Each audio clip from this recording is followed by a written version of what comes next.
ওসমানী দিনী লেখাটি আমার ভালো লেগেছে অনেক বেশি।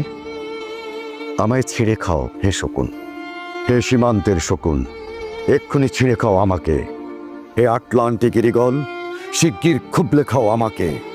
হে বৈকাল হ্রদের বাজ, আছড়ে কামড়ে ছিন্ন ভিন্ন করো আমাকে। আমার রক্ত রসে শুধু অসহায়ত্ব আর অভাব। কাগজের কামলারা তারে আদর করে মুদ্রাস্ফীতি ডাকে। ঋণের চাপে নীল হয়ে যাচ্ছে আমার অনুচক্রিকা।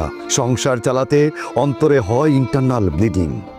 কি আশ্চর্য, তবু আমি মরছি না। ওদিকে দোজখের ভয়ে আত্মহত্যা করবারও সাহস পাই না আমি।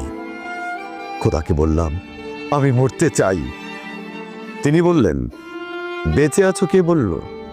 সহস্রাব্দ উন্নয়নের সাক্ষী হিসেবে রাজা তোমাকে মমি করে রেখেছেন।